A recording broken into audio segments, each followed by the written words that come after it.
Hello everyone, welcome to Bugda education. आज की इस वीडियो में हम लोग डिस्कस करेंगे प्री बोर्ड एग्जामिनेशन 2021-22 में क्लास 10th टर्म 1 का मैथमेटिक्स का क्वेश्चन पेपर। ये क्वेश्चन पेपर अभी कुछ दिन पहले ही एक सीबीएसई एफिलिएटेड पब्लिक स्कूल में कंडक्ट हुआ है। तो इसमें हम लोग हर एक क्वेश्चन को एक्सप्लेन करेंगे, साथ में इसकी पीडीएफ फाइल और साथ में आंसर की भी हम लोग डिस्क्रिप्शन बॉक्स में अवेलेबल कराएंगे, आप देख सकते हैं। इसमें हम लोग एक बात आपको बताएं कि इसमें जो भी इसमें आंसर पे टिक किया हुआ है वो स्टूडेंट ने टिक किया हुआ है, उसे आप सही ना माने, आप अपनी खुद का आंसर इसमें फाइंड आउट करें।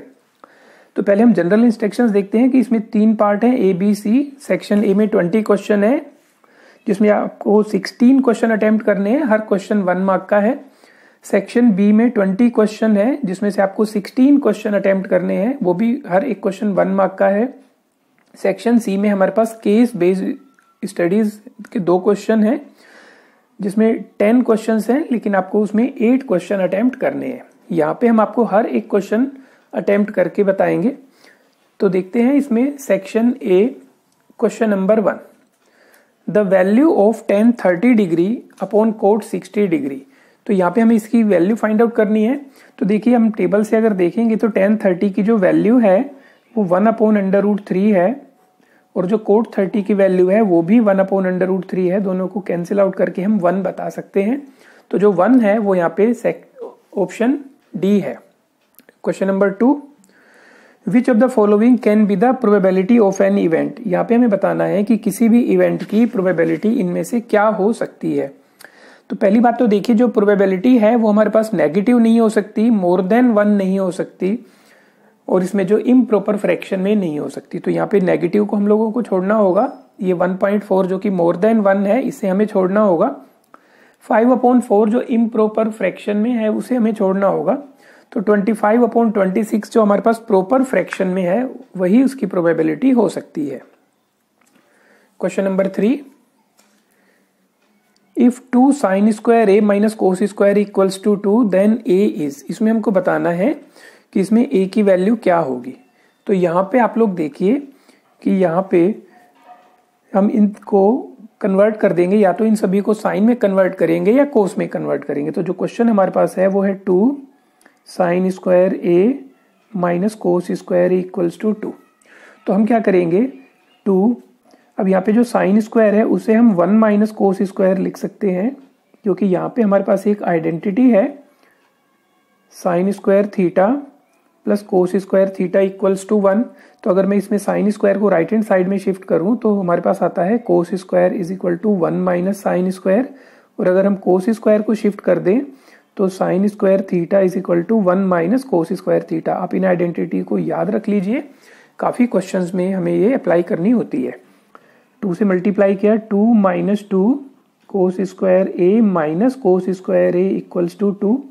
अब यहाँ पे देखिए ये -3 कोस स्क्वायर ए हुआ, और 2 को भी हम राइट हैंड साइड में शिफ्ट करेंगे तो 2 माइनस 2, तो हमारे पास -3 cos square a is equal to 0। तो हम ये कह सकते हैं कि cos square a is equal to 0/-3, that mean 0।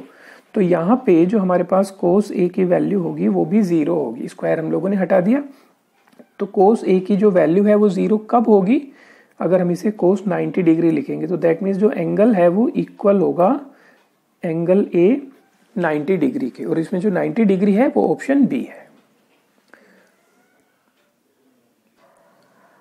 Question number 4, ये हमें डायग्राम गिवन है, DE is parallel to BC। DE जो है वो BC के साथ पैरेलल है। AD हमें गिवन है 3 सेंटीमीटर, BD 4 सेंटीमीटर, और जो BC है वो 14 सेंटीमीटर गिवन है। तो हमें फाइंड आउट करना है DE की वैल्यू कितनी होगी। तो यहाँ पे देखिए, जब भी हमें DE और BC के बारे में सोचना होगा तो हमें इन ट्राइंगल्स ADE और ABC को सिमिलर करके हम बता सकते हैं, क्योंकि ये जो DE और BC है वो इसकी साइड है। जब हमें BPT अप्लाई करनी होती है तब हमें AD और BD के बारे में सोचना होगा, लेकिन जब भी DE और BC के बारे में हम लोग सोचेंगे तो उसके लिए ADE और ABC इन दोनों ट्राइंगल को हमें सिमिलर बताना होगा। अब देखिए, सिमिलर अगर बता सकते हैं तो उसके बाद इनकी जो साइड्स का रेशियो है वो इक्वल होगा। तो सिमिलर आपको ये पूरा एक्सप्लेन करके नहीं बताना, आप सिंपल सा समझ लीजिए कि अगर ये दोनों साइड पैरेलल हैं तो ये एंगल कोरिस्पोंडिंग इक्वल होंगे और ये एंगल भी कोरिस्पोंडिंग इक्वल होंगे, और ये कॉमन हो गया। तो यहाँ पे ट्राइंगल ADE सिमिलर है ट्राइंगल ABC से, तो इनकी जो साइड का रेशियो होगा वो इक्वल होगा। तो इनकी साइड का रेशियो क्या होगा, AD upon AB is equal to DE upon BC। तो हम वैल्यू पुट करते हैं, AD की वैल्यू 3, अब AB की वैल्यू किस तरह से करेंगे, देखिए यहाँ तक 3 है और BD जो है वो 4 है, तो 3 + 4 7 इज इक्वल टू DE की वैल्यू हमको फाइंड आउट ही करनी है और BC की जगह हम लोग लिख देंगे 14। तो 7 2 जा 14, तो DE की जो वैल्यू होगी वो 6 सेंटीमीटर, और इसमें जो 6 सेंटीमीटर आंसर है वो ऑप्शन बी है। क्वेश्चन नंबर 5, 2 + √3 2 + √5 इज, अब हमें ये बताना है कि ये क्या है। तो इसके लिए हमें इनको मल्टीप्लाई करना पड़ेगा। देखिए 2 को 2 से मल्टीप्लाई किया 4, 2 को √5 से मल्टीप्लाई किया 2 √5, √3 को 2 से मल्टीप्लाई करने पे हमें 2 √3 मिलता है, और √3 को √5 से मल्टीप्लाई करने पे √5। तो यहाँ पे देखिए ये अपने आप में लाइक टर्म नहीं है, तो हम इनमें कुछ भी एडिशन वगैरह नहीं कर सकते।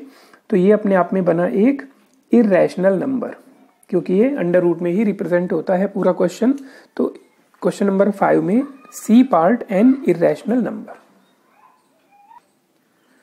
Question number 6, if LCM of y and 18, y और 18 दो नंबर्स हैं जिनका LCM 36 है और इन्हीं दोनों नंबर्स का HCF 2 है, तो हमें y की वैल्यू बतानी है। तो यहाँ पे आप लोग देख सकते हैं कि LCM मल्टीप्लाई HCF जो है वो first number multiply second number. तो यहाँ पे LCM इनका है 36, HCF है 2 इक्वल्स टू फर्स्ट नंबर है y और सेकंड नंबर है 18। तो यहाँ पे हम y की वैल्यू बता सकते हैं 36 × 2 अपॉन 18, तो y की वैल्यू 4। तो y की वैल्यू 4 जो है वो इसमें option C. Question number 7, the degree of the polynomial is, हमें इसकी डिग्री बतानी है। तो डिग्री बताने के लिए हमें देखना होगा कि इसमें x की सबसे ज्यादा पावर क्या बनती है। तो देखिए 1 को इस मल्टीप्लाई करने से तो इन सभी की पावर सेम रहेगी, लेकिन x से x² को मल्टीप्लाई किया तो x³, x से x को मल्टीप्लाई किया तो x², x को x की पावर 4 से मल्टीप्लाई किया तो x की पावर 5। तो इसमें सबसे बड़ी पावर जो बनेगी वो x की पावर 5 बनेगी। तो इसकी जो डिग्री बन जाएगी इस पोलिनोमियल की वो 5 बन जाएगी। तो इसमें ऑप्शन डी जो होगा वो राइट आंसर होगा। Question number 8, area of A sector of a circle with radius r centimetre and angle theta will be. अब देखिए area of sector find out करना है, तो एरिया फाइंड आउट करना है तो उसका तो हमें डायरेक्टली फॉर्मूला पता है कि थीटा अपॉन 360 इंटू πr²। तो यहाँ पे देखिए πr² थीटा अपॉन 360 है, ऑप्शन बिल्कुल सही है क्योंकि बस इसको रीअरेंज करना है हमको। यहाँ पे स्क्वायर नहीं है आर में, यहाँ पे भी आर में स्क्वायर नहीं है, तो ये जो ऑप्शन ए है वही इसका राइट आंसर होगा। क्वेश्चन नंबर 9 में देखिए, if cos theta plus cos square theta equals to 1 then value of sin square theta plus sin की पावर 4 थीटा। ये क्वेश्चन हमने काफी क्वेश्चंस पेपर में, सैंपल पेपर में देख लिया है, तो इंपॉर्टेंट क्वेश्चन है। इसमें करना क्या होगा, देखिए cos theta plus cos square theta की वैल्यू 1, तो हमें इसको साइन में कन्वर्ट करना है। तो हम cos स्क्वायर थीटा को राइट हैंड साइड में लेंगे तो हमें मिलता है cos theta is equal to 1 minus cos square theta, और हमें पता है 1 minus cos square theta equals to sine square theta, जो हमने अभी आइडेंटिटी आप लोगों को बताई। तो cos थीटा की वैल्यू हम लोग साइन स्क्वायर थीटा या साइन स्क्वायर थीटा की वैल्यू cos थीटा बता सकते हैं। और अब हमें जो फाइंड आउट करनी है वो वैल्यू है साइन स्क्वायर थीटा। अब देखिए साइन की पावर 4 थीटा है, उसे भी मैं साइन स्क्वायर थीटा का होल स्क्वायर लिख सकता हूँ। तो अब यहाँ पे देखिए साइन स्क्वायर थीटा की जगह हम cos थीटा लिख सकते हैं, तो इसकी वैल्यू बन गई cos थीटा और इसकी वैल्यू बन गई cos थीटा, लेकिन स्क्वायर, तो that means cos theta plus cos square theta. तो यहाँ पे साइन की power 4 theta plus sign square theta की जो वैल्यू बनी वो cos theta plus cos square theta बनी, लेकिन क्वेश्चन में ही cos theta plus cos square theta की वैल्यू 1 है, तो इसकी वैल्यू भी 1 होगी। तो 1 यहाँ पे हमारे पास option C. Question number 10, the probability of drawing a rotten egg from a lot of 400 is 7/200. The number of rotten egg in the lot is, यहाँ पे हमको क्या बताना है कि total number of rotten eggs कितने होंगे एक लोट में। तो यहाँ पे देखिए आप कि टोटल हमारे पास 400 है। अब 400 में से मान लीजिए हमने x number of rotten eggs ले लिए, तो ये उसकी प्रोबेबिलिटी होगी गेटिंग द रोटन एग, और इसकी एक्चुअल में जो प्रोबेबिलिटी है वो 7/200 है। तो हम इसको कैंसिल आउट कर देंगे ये, तो x इज इक्वल टू 14। तो उस पैकेट में 14 नंबर्स रोटन एग्स होंगे। तो option b is the right answer. Question number 11, the distance of the point P जिसके कोऑर्डिनेट है -6,8 फ्रॉम द ओरिजिन। अब देखिए ओरिजिन से डिस्टेंस हम लोगों ने आपको पहले भी बताया था कि √x² + y² होगा। तो हम इसमें √-6 का स्क्वायर प्लस 8 स्क्वायर, 6 6 36 प्लस 64 √100, तो इसकी वैल्यू 10। तो यहाँ पे ऑप्शन सी। आप चाहें तो इसे इस मेथड से भी कर सकते हैं कि ओरिजिन के कोऑर्डिनेट 0 0 होंगे और यहाँ पे हमें -6 8 दिया हुआ है, तो आप डिस्टेंस फॉर्मूला अप्लाई करेंगे तब भी आपके पास सेम आंसर 10 होगा। Question number 12, the LCM of 2⁻³ multiply 5⁻²। अब देखिए यहाँ पे जो हमें LCM फाइंड आउट करना होगा, तो सबसे पहले आप देखिए इसमें जो कॉमन है उसे हम लोग लिखेंगे। तो यहाँ पे जो 2 कॉमन है, तो इसमें जो सबसे बड़ी पावर है हमें वो लेंगे LCM के लिए, और 5 भी कॉमन है, इसमें सबसे बड़ी पावर 5⁻³ है। तो ये हमारे पास LCM हुआ। अगर इसी क्वेश्चन में आपसे ये पूछा जाता कि HCF क्या होगा, तो हम बिल्कुल सेम करते, दोनों में कॉमन सेलेक्ट करते और कॉमन में जो सबसे छोटी पावर है वो कॉमन बनेगी। यहाँ पे 2⁻² है और यहाँ पे 5² और 5³ है, तो यहाँ पे 5⁻², ये HCF बनता। तो इसमें जो बनेगा वो option D. Question number 13, zeros of the quadratic polynomial are. हमें इसके जीरोज फाइंड आउट करने हैं। अब जीरोज फाइंड आउट करने के लिए या तो आप यहाँ पे ऑप्शन से इसकी वैल्यू पुट कर सकते हैं, x की जगह आपने -5 पुट किया, फिर 2 पुट किया, देखा कि इसका आंसर आता है या नहीं आता। जीरोज के लिए इन सभी की जो फाइनल वैल्यू है वो 0 होनी चाहिए। दूसरा तरीका क्या है कि हम इसके जीरोज ही फाइंड आउट कर लें मिडिल टर्म स्प्लिटिंग के थ्रू। तो यहाँ पे देखिए इसके जो मिडिल टर्म स्प्लिटिंग के थ्रू हम करेंगे वो बनेगा 5x - 2x। तो x कॉमन हुआ, x + 5 - 2x + 5। तो हमारे पास x + 5 और x - 2 इसके फैक्टर बने। लेकिन जब जीरोज की बारी आएगी तो -5 और 2 ये उसके जीरोज होंगे। तो -5 और 2 जो हमारे पास है वो हमारे पास ऑप्शन ए है। Question number 14, the x axis divided the join of a and b in the ratio. अब हमें ये बताना है कि a और b के जो जॉइन करती है लाइन उसको x एक्सिस किस रेशो में डिवाइड करता है। तो यहाँ पे देखिए a के हम लोग कोऑर्डिनेट लिखेंगे 2, -3, b के कोऑर्डिनेट लिखेंगे 5, 6, और यहाँ पे मान लीजिए पॉइंट P है जो x एक्सिस पर है जिसके कोऑर्डिनेट x, 0, क्योंकि कोई भी पॉइंट अगर x एक्सिस पर है तो x की वैल्यू तो उसमें कुछ ना कुछ रहेगी लेकिन y की वैल्यू 0 होगी। तो हमें ये फाइंड आउट करना है कि किस रेशो में डिवीजन होगा। तो यहाँ पे हम लोग सेक्शन फॉर्मूला अप्लाई करेंगे लेकिन x के लिए नहीं, y के लिए करेंगे। तो y के लिए करेंगे तो y = m1 y2 plus m2 y1 upon m1 plus m2।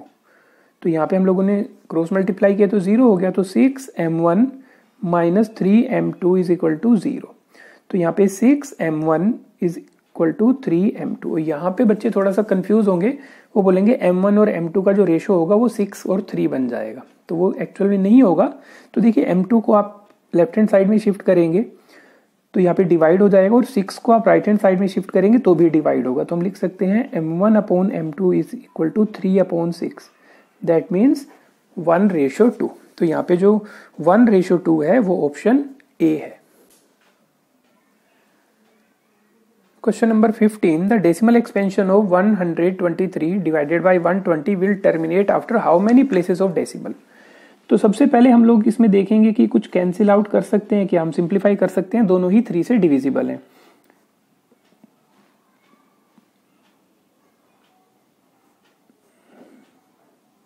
देखिए 3 4 जा एंड 41, तो यहाँ पे 41 और 40 के हम लोग फैक्टर बनाएंगे तो 2 × 2 × 2 × 5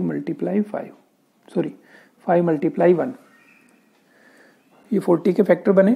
तो यहाँ पे हम लिख सकते हैं, अब देखिए यहाँ पे 2 जो है वो 3 टाइम्स है, तो हमें 5 भी 3 टाइम्स ही चाहिए होगा कि हम डेसिमल लगा सकें।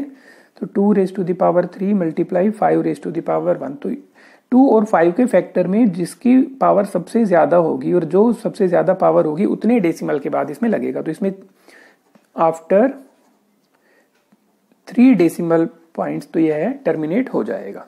तो ये 3 इसमें आंसर होगा। अब इसको हम बता भी देंगे कि किस तरह से होगा। जैसे मान लीजिए 41 है, यहाँ पे आपके पास है 2 मल्टीप्लाई 2 मल्टीप्लाई 2, यहाँ पे 5 है। तो देखिए 5 टू जा 10 बना, फिर यहाँ पे आपको फिर दोबारा 10 बनाने के लिए 5 चाहिए और यहाँ पे भी आपको 10 बनाने के लिए 5 चाहिए।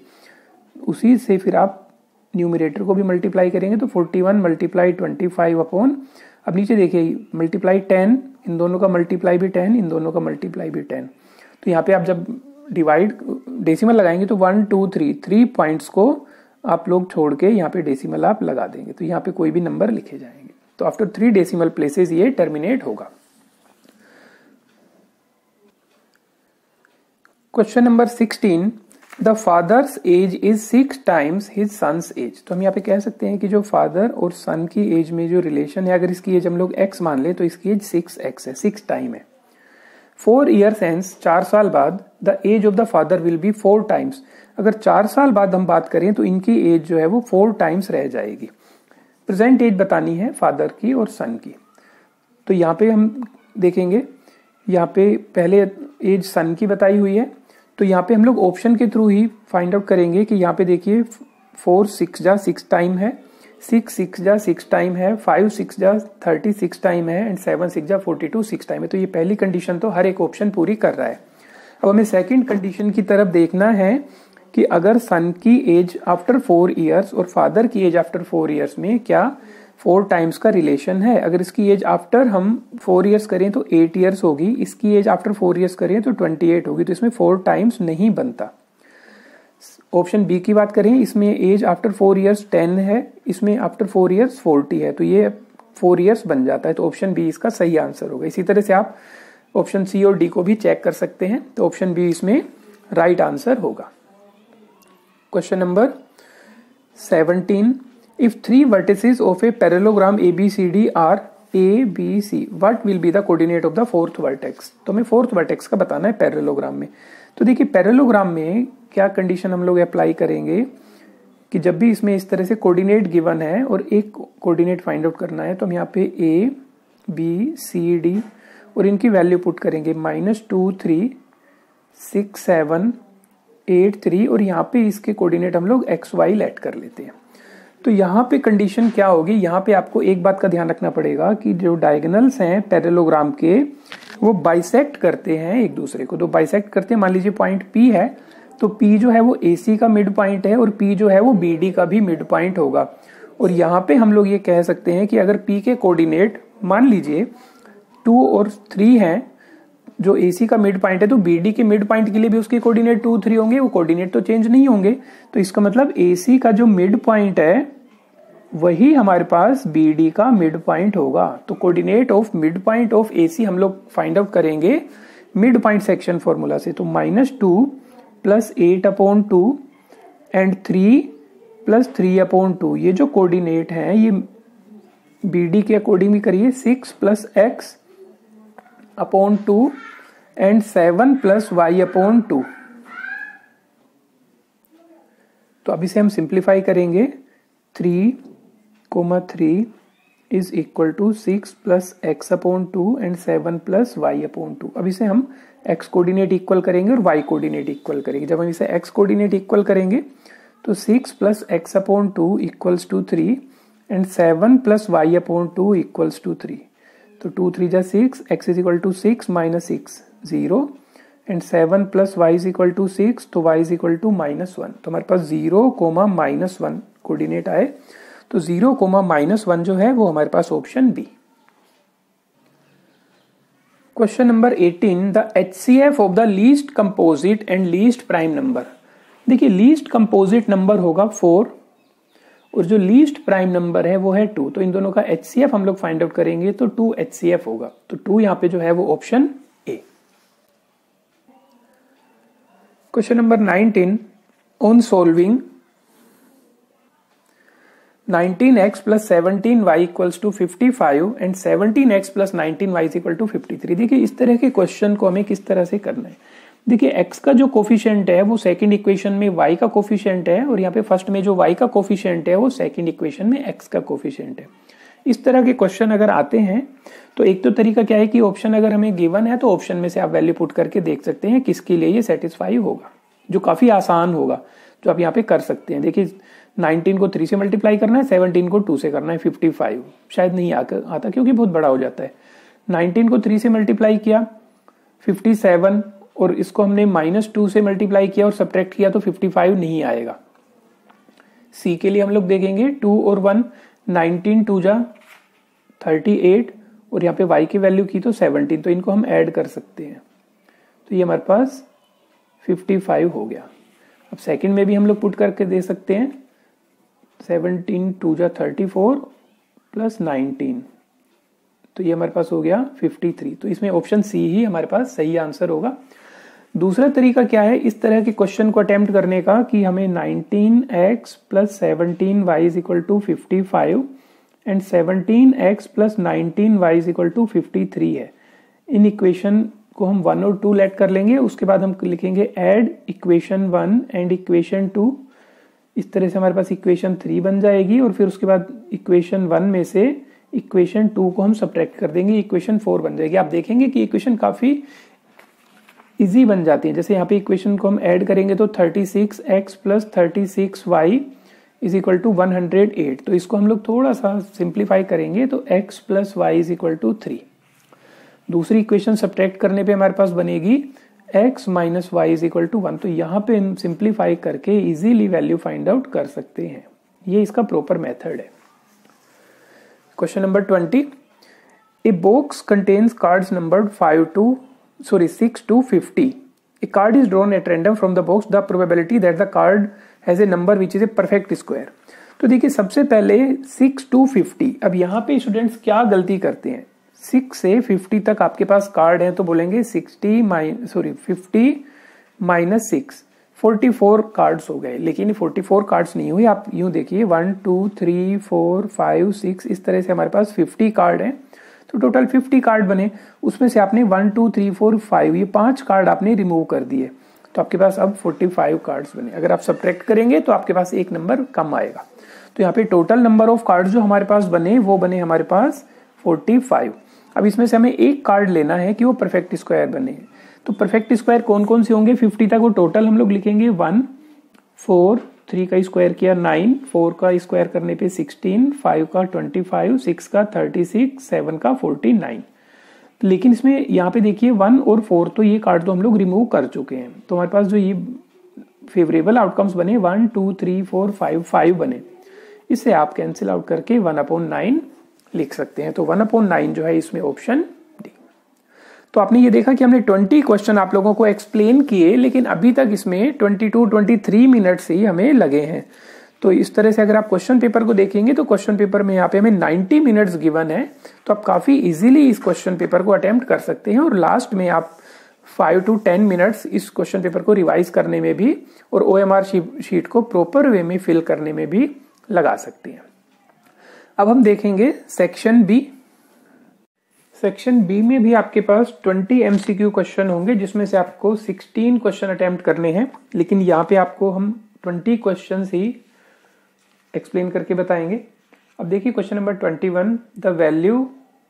अब यहाँ पे हमें इसकी वैल्यू फाइंड आउट करनी है, तो इसमें सिंपली आप लोगों ने क्या करना है, ट्रिग्नोमेट्री टेबल से वैल्यू पुट कर देनी। देखिए कोट स्क्वायर 30 की जो वैल्यू है वो √3 है, √3 का स्क्वायर -2, कोस स्क्वायर 60 की वैल्यू 1/2 -3/4, सेक स्क्वायर 45, सेक 45 की वैल्यू हमारे पास जो है वो √2 है, whole square -4, sine square 30, sine 30 की वैल्यू 1/2 होल स्क्वायर। तो ये हमारे पास हो गया 3 -2/4 -3/4 इंटू 2 -4/4, 4/4 तो कैंसिल आउट होके 1 हो गया। यहाँ पे देखिए ये 3/2, तो 3 -1/2 -3/2 -1। अब यहाँ पे हम इसको सिंप्लीफाई करेंगे तो देखिए 3 - 1 2 हो गया, और इन दोनों को सिंप्लीफाई करेंगे तो -2, 2 - 2 इज 0। 0 जो है वो यहाँ पे ऑप्शन सी है। क्वेश्चन नंबर 22, ये भी ट्रिग्नोमेट्री का है। ये क्वेश्चन भी काफ़ी सिंपल पेपर में हम लोगों ने देखा है। तो यहाँ पे देखिए कोट थीटा की वैल्यू 4/3 है, हमें ये वैल्यू फाइंड आउट करनी है। इसका एक मेथड तो क्या है कि आप एक ट्राइंगल बनाइए, उसमें एक एंगल को थीटा कंसीडर कीजिए, उसके सामने परपेंडिकुलर 90 के सामने हाइपोटेन्यूज और ये बेस। तो यहाँ पे कोट की जो वैल्यू है वो b/h होगी।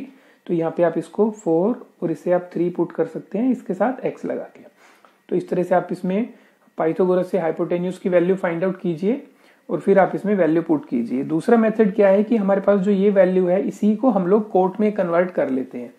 तो किस तरह से कोट में कन्वर्ट किया जाएगा, देखिए 5 sin theta plus 3 cos theta. अगर मैं इस न्यूमरेटर को साइन थीटा से डिवाइड करूं तो मुझे यहाँ पे डिनोमिनेटर को भी साइन थीटा से ही डिवाइड करना होगा। अब बात यह आती है कि साइन थीटा से ही डिवाइड क्यों किया जाए, क्योंकि साइन थीटा से डिवाइड करने पे साइन और साइन तो कैंसिल आउट होके 1 हो जाएगा और यहाँ पे cos theta upon sine theta जो है वो कोट थीटा के इक्वल होगा। तो इसकी वैल्यू होगी 5 + 3 cot theta upon 5 - 3 cot theta. अब आप यहाँ पे कोट थीटा की वैल्यू जो 4/3 है वो पुट कीजिए। 5 + 3 × 4/3 अपॉन 5 - 3 × 4/3। 3 से 3 कैंसिल आउट हुआ।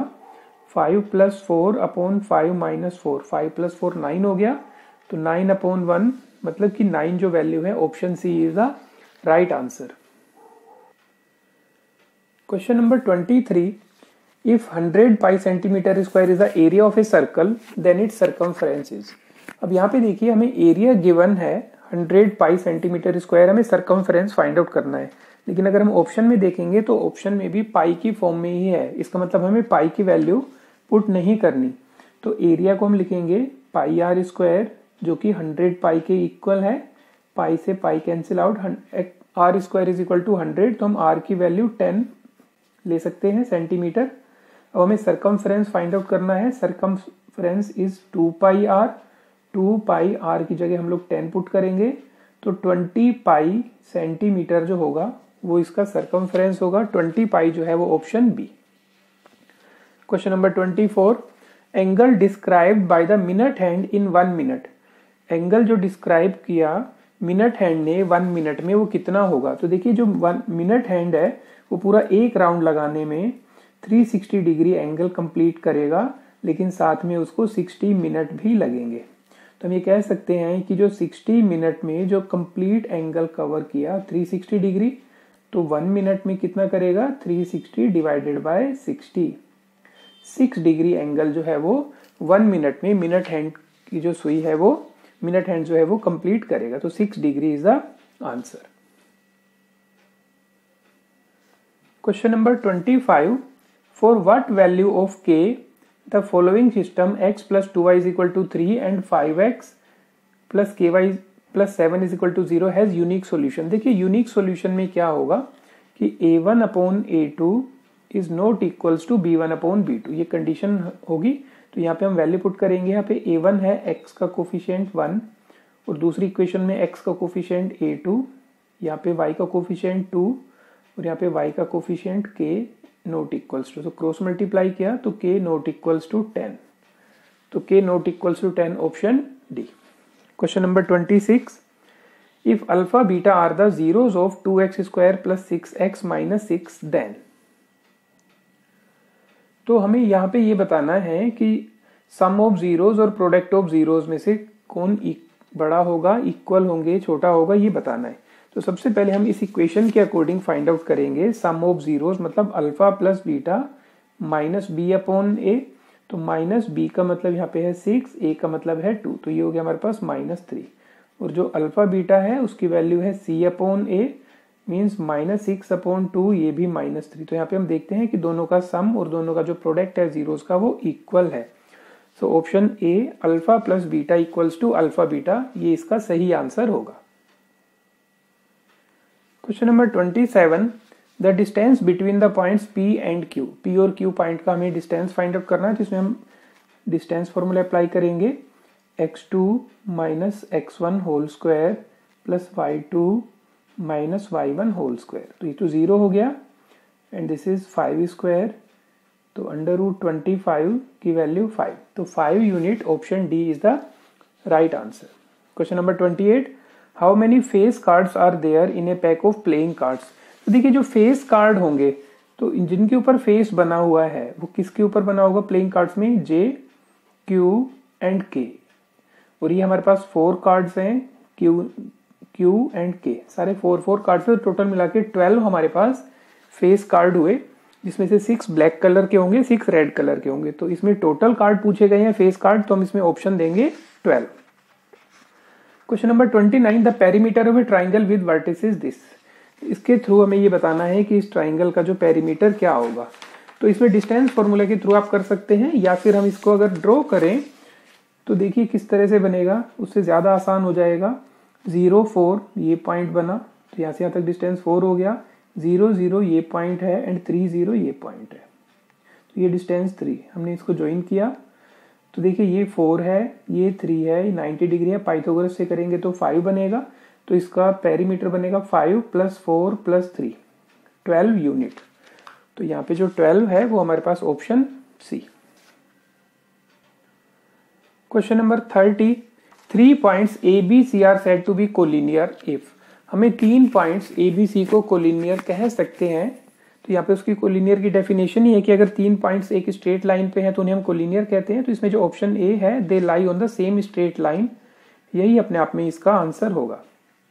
Question number 31, the area of the circle that can be inscribed in a square of side 6 centimetre. हमारे पास एक स्क्वायर है जिसकी हर एक साइड 6 सेंटीमीटर है, उसमें हमने एक सर्कल ड्रॉ किया। तो किस तरह से होगा ये, हमने एक स्क्वायर बनाया जिसमें हर एक साइड 6 सेंटीमीटर है। अब इसके अंदर हमने एक सर्कल ड्रॉ किया। तो सर्कल ड्रॉ करने में यहाँ पे जो इसका डायमीटर होगा 6, तो इसकी जो रेडियस होगी वो 3 सेंटीमीटर होगी। तो हमें इसका एरिया बताना है, पाई आर स्क्वायर। तो देखिए आंसर जो है इसमें पाई की फॉर्म में ही है, तो पाई लिखेंगे एंड 3 स्क्वायर, तो 9 पाई सेंटीमीटर स्क्वायर जो है ऑप्शन डी इसका आंसर होगा। Question number 32, if P Q are 2 consecutive natural numbers then HCF of P Q is. P Q 2 लगातार नेचुरल नंबर हैं, तो उनका HCF क्या होगा। कोई से भी 2 लगातार नेचुरल नंबर आप लीजिए, आप 4 और 5 नेचुरल नंबर लीजिए, 10 और 11 लीजिए, 15 और 16 लीजिए, कोई भी 2 नेचुरल नंबर आप लेंगे तो उसमें कॉमन कुछ भी नहीं होगा। तो हम यूं कह सकते हैं कि उनमें जो कॉमन होगा वो 1 ही होगा। तो कोई भी 2 लगातार नेचुरल नंबर्स का जो HCF होगा वो हमेशा 1 होगा। So answer C. Question number 33, if cos A = 4/5 then tan A। cos A की वैल्यू हमें गिवन है, tan A की वैल्यू फाइंड आउट करनी है। तो देखिए थोड़ा सा तो हमें आइडिया लग सकता है कि cos A = 4/5 है, cos का मतलब है B/H। तो एक ऐसा ट्राइंगल जिसमें हाइपोटेन्यूज 4 हो, बेस 3 हो, तो हम कह सकते हैं परपेंडिकुलर उसमें 3 होगा, क्योंकि 3, 4, 5 का ही कॉम्बिनेशन होगा। और यहाँ पे हमें tan की वैल्यू फाइंड आउट करनी है, तो tan में P/B होगा। तो यहाँ पे जो B है वो हम यहाँ पे भी लिख सकते हैं कि अपॉन 4 में कौन सा बनता है। तो अपॉन 4 में ये 2 बनते हैं, तो इन दोनों में से एक आंसर होगा। तो आप इसको इस तरह से भी कर सकते हैं कि अगर हम यहाँ पे A की वैल्यू लें, A यहाँ पे लें point A, B and C, तो जो cos की वैल्यू है ये परपेंडिकुलर, ये बेस, तो इसे हम 4 लेंगे, ये 5 लेंगे, तो ये हमारे पास परपेंडिकुलर 3 होगा पाइथागोरस अप्लाई करके। तो tan की जो वैल्यू बनेगी वो हमारे पास परपेंडिकुलर अपॉन बेस 3/4 बनेगी। तो इसे हम ऑप्शन सी को सही कहेंगे। Question number 34, how many prime factors are there in prime factorisation of 5005। 5005 के हम प्राइम फैक्टराइजेशन करेंगे और देखेंगे उसमें कितने प्राइम फैक्टर्स बने। देखिए 5005 के हमने प्राइम फैक्टराइजेशन किया, तो 5 × 7 × 11 × 30, तो इसमें 4 प्राइम नंबर्स हैं और 4 ही इसके प्राइम फैक्टर्स हैं, तो इसमें 4 आंसर होगा। Question number 35, if alpha and beta are the zeros of the polynomial then 1/α + 1/β is equal to. देखिए जो हमारे पास पोलिनोमियल है उसके हमने जीरोज अल्फा और बीटा लेट किए, तो सम ऑफ जीरोज -b/a, तो -3/4, product of zeros c upon a तो 7/4 हो जाएगा। अब हमें यहाँ पे फाइंड आउट करनी है 1/α प्लस 1/β की वैल्यू। तो हमने इन दोनों को ऐड किया, एलसीएम लिया अल्फा बीटा, तो बीटा प्लस अल्फा यहाँ पे हमने वैल्यू पुट की, 4 से 4 कैंसिल आउट हुआ, -3/7, और जो -3/7 है that is option D. Question number 36, a pair of linear equations represent coincident lines, then यहाँ पे हमें ये बताना है कि ये दो इक्वेशंस कोइंसिडेंट लाइंस हैं तो क्या कंडीशन होगी। कोइंसिडेंट लाइंस में हम लोगों ने देखा था कि वो लाइन एक दूसरे को ओवरलैप करती हैं, तो a1/a2 equals to b1/b2 equals to c1/c2 होगा। तो इसमें ऑप्शन ए जो होगा वो सही आंसर होगा। Question number 37, what is the area of a circle whose circumference is 44 centimetre. तो यहाँ पे हमें सर्कल का एरिया फाइंड आउट करना है। आर डायरेक्टली गिवन नहीं है, लेकिन हमें सर्कमफ्रेंस 2πr गिवन है। तो हम इसमें क्या करेंगे, हम इसमें 2πr को 44 के इक्वल पुट करेंगे। So r is equal to 44/2π, that means 22, और पाई को लिखेंगे 22/7। तो r की जो वैल्यू है वो हमारे पास हो गई 7। r की वैल्यू अगर 7 है तो हमें एरिया फाइंड आउट करने के लिए πr², पाई मीन्स 22/7, r की वैल्यू 7 है, 7 से 7 कैंसिल आउट, 154 सेंटीमीटर स्क्वायर। और इसमें जो ऑप्शन सी है वो इसमें राइट आंसर होगा। Question number 38, the point 0, -5 lies in which axis और क्वाड्रेंट। 0, -5 जो है वो किस एक्सेस या किस क्वाड्रेंट पे लाई करेगा। तो 0, -5 है, अगर आप इसे ड्रॉ भी करेंगे तो ये y एक्सेस पे लाई करेगा, क्योंकि इसमें x कोऑर्डिनेट जो है वो 0 है। तो इसमें जो ऑप्शन सी है वो राइट आंसर होगा। क्वेश्चन नंबर 39, ये हमें फिगर गिवन है, ABCD is square of side 14 centimetre, APD and BPC are semicircle. से सेमी सर्कल से आप देखिए यहाँ पे सेमी सर्कल्स के लिए अगर इस साइड को हम देखें BC, तो ये स्क्वायर की साइड 14 सेंटीमीटर है, लेकिन इस सर्कल की बात करेंगे तो इसका डायमीटर भी 14 है। तो इस सर्कल के लिए रेडियस हो गई 7। Find the area of the shaded region. इस शेडेड रीजन के एरिया के लिए सिंपल है कि आप इस सर्कल के एरिया में से ये स्क्वायर के एरिया में से दो सेमी सर्कल का एरिया सब्ट्रैक्ट कीजिए। तो एरिया ऑफ स्क्वायर हमारे पास हो जाएगा साइड इंटू साइड 14 × 14, उसमें से 2 टाइम्स जो सेमी सर्कल है, सेमी सर्कल के एरिया 1/2πr²। ये हम लोग सब्ट्रैक्ट कर देंगे तो हमारे पास आंसर आ जाएगा 196 - 154, 42 सेंटीमीटर स्क्वायर। ये इसका आंसर होगा, और जो 42 है इसमें ऑप्शन ए है। Question number 40, 2 fair coins are tossed, what is the probability of getting at the most 1 head. अब यहाँ पे देखिए 2 कोइन को हमने टॉस किया है, तो टोटल आउटकम्स बनेंगे HH, HT, TH and TT। तो यहाँ पे हमें बताना है कि ज्यादा से ज्यादा 1 हेड आना चाहिए। तो 1 हेड किस तरह से आएगा ज्यादा से ज्यादा, यहाँ पे 1 हेड और नो हेड, तो 3/4 जो होगी वो इसकी ऑप्शन ए प्रोबेबिलिटी होगी। सेक्शन ए और सेक्शन बी में 40 MCQ क्वेश्चन करने के बाद अब हम देखेंगे सेक्शन सी, जिसमें 10 क्वेश्चंस हैं, 2 केस स्टडी हैं। तो सबसे पहले हम लोगों ने केस स्टडी को रीड करना है, और हर एक केस स्टडी में 5 क्वेश्चंस गिवन है, वो MCQ बेस्ड हैं, उनको हमने अटेम्प्ट करना है। तो सबसे पहले देखते हैं, skipping rope is held by 2 children and its slope is shown in the graph given below. देखिए ये ग्राफ गिवन है इसके लिए।